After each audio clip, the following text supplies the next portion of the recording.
朋友们好，今天是10月11号星期一，欢迎来到远见快评，我是唐晋远。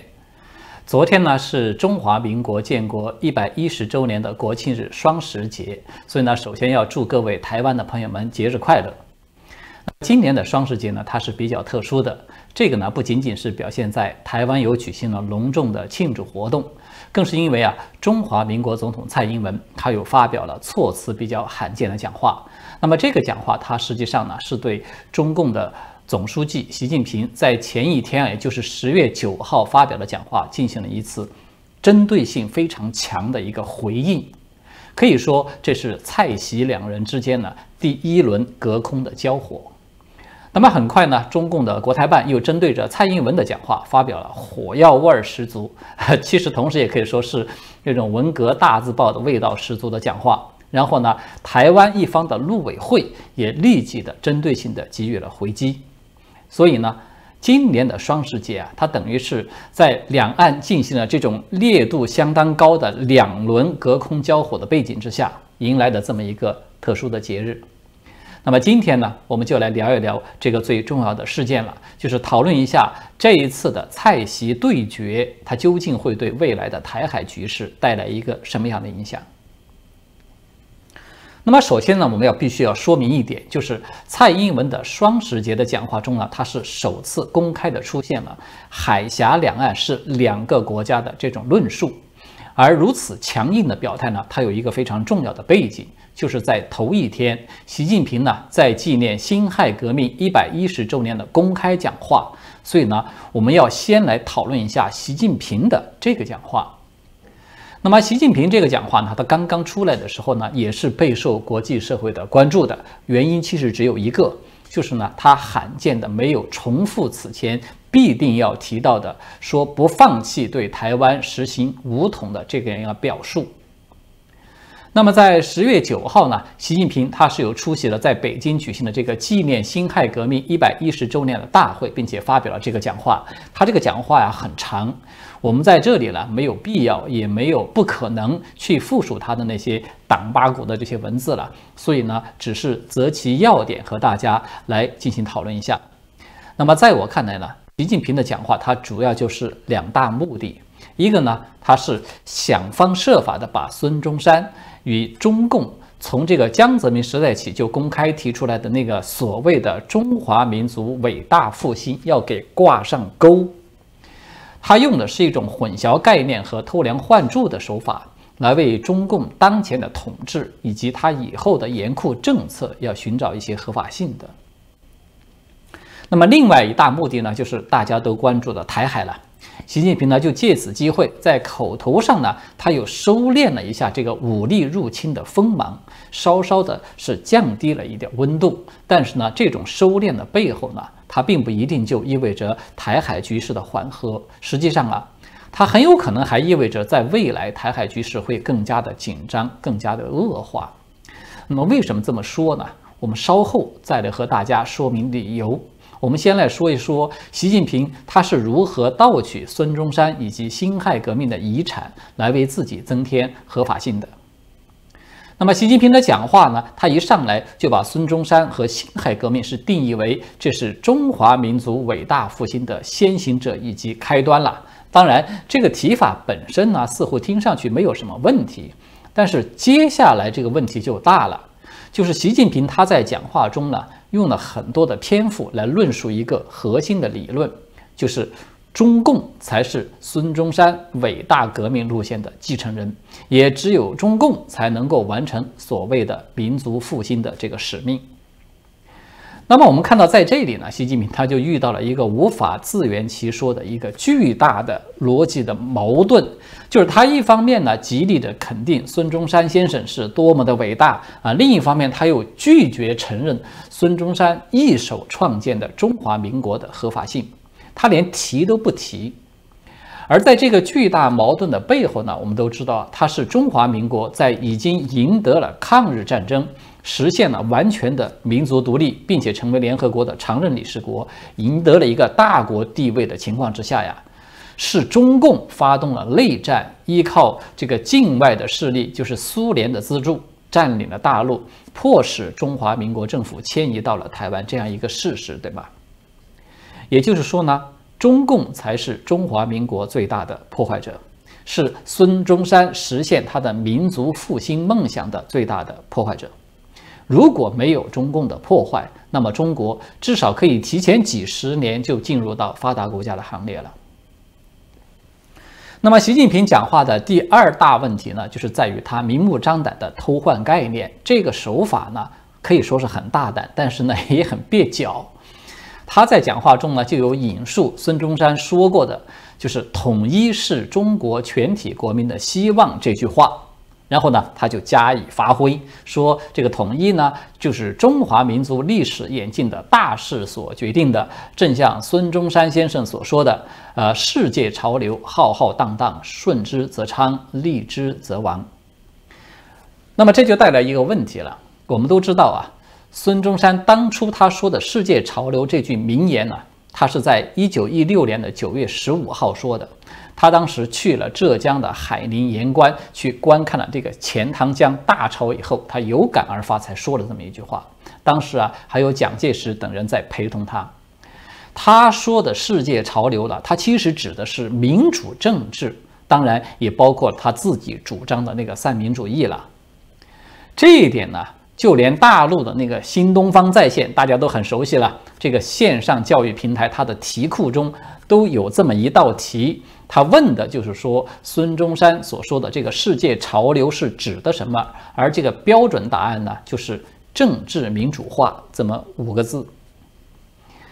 所以呢，我们从这个角度上来看啊，当今民主化的中华民国才是孙中山政治理想的一个真正的继承者与实践者。所以大家也看到了吧？这个就是我们说中共偷梁换柱的原因所在。明明呢，孙中山讲的是民主潮流，习近平呢，他却偷换成了统一的潮流，而且呢，还是以反民主的这种空前的专制暴政来统一。所以呢，这个讲话它实际上呢，是中共在破坏了孙中山在大陆的民族复兴的政治理想以后，还在威胁要以暴力的方式来吞并、摧毁孙中山在台湾留下来的政治遗产。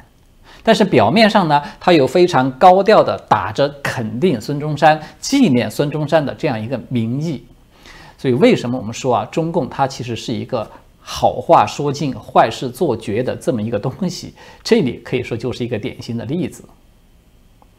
那么第三一点呢，就是习近平他说，台湾问题因民族弱乱而产生，必将随着民族复兴而解决。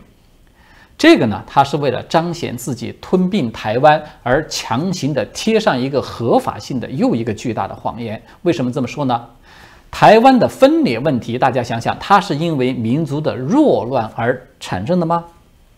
我们其实稍微查一查资料就会看到，就是在2战结束以后啊，曾经担任台湾总督兼日本的陆军第10方面军的司令官，叫做安藤利吉的这位将军。他是依照着盟军的统帅麦克阿瑟将军发布的一般命令第1号，在1945年的10月25号，在台北公会堂，也就是今天的台北中山堂，向中华民国的陆军将领叫做陈毅的这位将军，他投降并且签署了正式的受领文件。那么在1946年的8月呢，台湾省的行政长官公署就有颁布了一道命令，就是明定这个10月25号就是为台湾光复节，以此为纪念。自此呢，台湾光复这个词呢，它就成为举世公认的一个固定的表述了，是被各界大量的引用了。也就是说呢，台湾早在1945年就已经完整的回归大陆，成为中国统一的一部分了。之所以后来陷入到了分裂的状态，恰恰是中共勾结苏联发动内战才造成的，恰恰是中共依靠暴力分裂国家才造成的。如果说当时的中华民族是弱乱的，那么中共才是造成这种弱乱的根源。习近平的这个说法呀，是典型的篡改历史，在混淆概念。而且更搞笑的是，习近平啊，他还声色俱厉地发出警告，说凡是数典忘祖、背叛祖国、分裂国家的人，从来没有好下场，必将遭到人民的唾弃和历史的审判。他似乎完全没有意识到，就是他说的是中共自己。正是中共数典忘祖，几乎是灭绝式的摧毁了中国绵延5000年的传统文化，连历代祖宗的祖坟呢都被他挖了一个遍。也正是中共自己背叛祖国，认外国势力苏联为爹，就是率先在瑞金有成立了分裂国家的那个卖国政权，不是叫做中华苏维埃共和国吗？当时连他们发行的这个货币上面都印着那个列宁的头像。那么在最后一点，也是第4点呢，这个也是最受关注的一点，就是习近平他声称以和平方式实现祖国统一，最符合包括台湾同胞在内的中华民族的整体利益。这句话呀，大家要注意，其实胡锦涛在10年前，就是纪念辛亥革命100周年的讲话中呢，也说过，几乎是一模一样。但是胡锦涛呢，他在当时并没有提到以何种方式来完成和平统一，而习近平呢，他是有提到了。习近平啊，他是这么说的，他说：“中国坚持和平统一、一国两制的基本方针，坚持一个中国原则和9·2共识。”那么大家看到了吧？这里他的话是说得很清楚的，就是习近平他给出的和平统一的方案只有一个，就是一国两制。那么从表面上看呢，似乎这是一种老调重弹，但是呢，实际上不是。大家要注意一点，习近平这里他所说的一国两制啊，是当前这种国安法镇压下的香港模式的一国两制，这是习近平模式的一国两制。它与香港在1997年刚刚回归时候的那个邓小平模式的一国两制，其实它是完全不同的两回事。也就是说呢，习近平所谓的一国两制和平统一，就是把当前的香港模式要放大移植到未来的台湾去。如果说台湾不接受，那么习近平就可以堂而皇之地宣布说，你看，不是我不想和平统一，是台湾拒绝和平统一。既然不吃敬酒，那么就只有吃罚酒了。那么我武力统一就是名正言顺的了。那么问题是，现在的这种香港式的一国两制，它是用和平的方式来造就的吗？当然不是，对吧？这是不知道多少香港学生啊、民众被跳楼、被跳海，以及数不清的暴力殴打、催泪弹、橡皮子弹，还有疯狂的抓捕等等，是这些造就的。但是在中共的宣传系统的表述中呢，这些呢，它都是被定义为是和平的方式。反过来呢，那些手拿着雨伞去游行的民众，才是被定义为是武装暴力的分子。所以呢，从这里啊，我们就很容易的看清楚了，就是习近平所说的和平统一呢，他骨子里啊，同样是武力的吞并。他给出的选项呢，不过是在渐进式的这种警察暴力与疾风暴雨式的军队暴力之中去2选1罢了。也就是说，要么拿着鞭子抽你来完成统一，要么拿着刀子捅你来完成统一。这种霸王硬上弓的本质，它是一点都没变的。这个只是中共好话说尽、坏事做绝的又一次实战而已。那么在这样的背景下呢，我们再回过头来看看蔡英文的讲话，就会知道它的影响有多大了。蔡英文的讲话呢，它也很长，在涉及到两岸关系的这个部分呢，它表达的核心信息也是2点。第一呢，他主张维持现状，不冒进，也绝对不对压力屈服，不走中国设定的路径。其实这一点呢，它是包含了一个双重信号的，就是一方面呢，它是含蓄的表态自己呢不会直接的就宣布台湾的独立，不冒进嘛。那么另一方面呢，其实也是在拒绝一国两制的方案。第2点呢，就是蔡英文啊，他有提出了4个坚持。也就是说，坚持自由民主的宪政体制，坚持中华民国与中华人民共和国互不隶属，坚持主权不容侵犯并吞，坚持中华民国台湾的前途必须遵循全体台湾人民的意志。那么在这4个坚持里面，最引人注目的当然就是第2个坚持，也就是中华民国与中华人民共和国互不隶属这个表述。这个表述它是蔡英文执政以来第一次在重大的讲话中公开的提出来，并且写进了官方的文告之中。这个表述呢，它实际上已经与那个李登辉时代提出来的两国论是相差无几了。它带来的直接的效果就是，一方面呢，蔡英文是否定了中共把台海问题视为中国内政的说法，他转而把台海问题是定性为这是国与国之间的关系问题。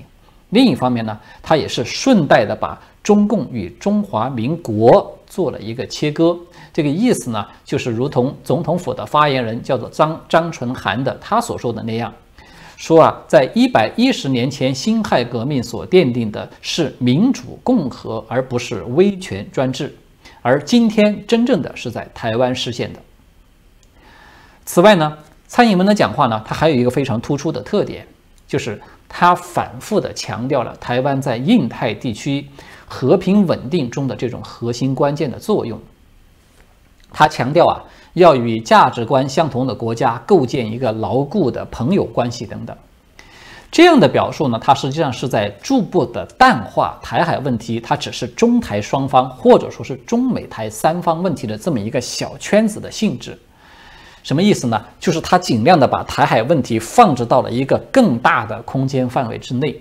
成为呢与更多国家的安全利益紧密相联系的一个区域内的重大的政治格局的问题。当然，蔡英文他这样做的目的呢，是要尽量的把台海问题国际化。他的着力点呢，就在于是希望世界各国不要再把台湾问题看成是70多年前国共内战遗留的一个老问题，而是要把它看成就是强调这是中共意图要称雄印太、争霸世界的一个新问题。这当然可以说是抓住了中共扩张威胁到了周边各国的一个要害，它也是针对着中共台海问题是中国内政这个说法的一个强有力的遏制了。好的，我们讨论完了这个蔡习两人的讲话重点呢，我们再回到开头所提到的那个问题，就是为什么我们说习近平口头收敛了武力攻台的锋芒，但是呢，它并不一定意味着台海局势的缓和，反而还有可能意味着是更加的紧张、更加的恶化。也就是说呢，习近平说的这种和统它其实骨子里仍然是武统。它的原因呢，我们可以看得比较清楚，我想大概呢有下面这么几条。第一，习近平他在口头语言虽然没有提到武统，但是他行动上的语言此前已经说得很充分了。这个就是他通过了11期间内150多架飞机骚扰台湾的防空识别区大声的说出来的。第二，习近平他抢在蔡英文的前一天抛出这种1国2制和平统一，其实他的目的呢，就是要先给蔡英文提前设定一个天花板，但是他没有想到蔡英文直接的就拿出了2国互不隶属来回应，这个应该是超出了中共的预计的，这个它有可能会使得中共提前撕下和平统一的面纱，直接的就露出武力入侵的獠牙来。第三，习近平呢，他高调的宣示要和平统一，但是呢，他却又故意的抛出一个明知道台湾不可能接受的港版1国2制的方案。我们都知道这个方案它其实是连国民党都公开拒绝接受的。这个说明了什么呢？这个就说明习近平他其实并没有真正要和平统一的诚意，他更多的是为了要营造一个我方已经仁至义尽的这么一个舆论氛围，他要为接下来更多的武力攻台进行实战性的演习骚扰赢得一个合理的借口。好的，在最后呢，我们再简单的补充2个最新的信息。一个呢是中共的军方喉舌解放军报，他在他的新浪微博账户有简短的报道一条消息，说第73集团军的某合成旅在福建有组织了抢滩登陆实战的演练。那么这条报道呢，它还展示了一个视频，显示呢，中共士兵乘坐的几只小船冲上了海滩，然后投掷了烟雾弹，并且在这个沙地上挖掘战壕，巩固了自己的滩头阵地。这个视频呢，它看起来显然是事先录制好的，因为这个画面上呢显示天气晴朗，风平浪静。而当下呢，福建南部的气候其实正在受到热带风暴的影响，它不太可能有这么好的天气，方便记者去拍摄党军威武的那些画面。那么第二个信息呢，就是央视新闻在报道这个纪念辛亥革命110周年大会的时候给出的这种远景镜头就显示，有大批的军队和武警的代表团有出席本次大会。从这个画面中军人和武警的服饰来看呢，它涵盖了有海军、空军、陆军以及武警等等多个的兵种。这个央视的镜头甚至还多次的有给出了空军代表团的一些特写。那么这个信息它之所以引起我们关注呢，是因为在2001年的90周年纪念大会和2011年的100年纪念活动之中，都没有提到过有军人出席有关的活动这样的一个报道。所以呢，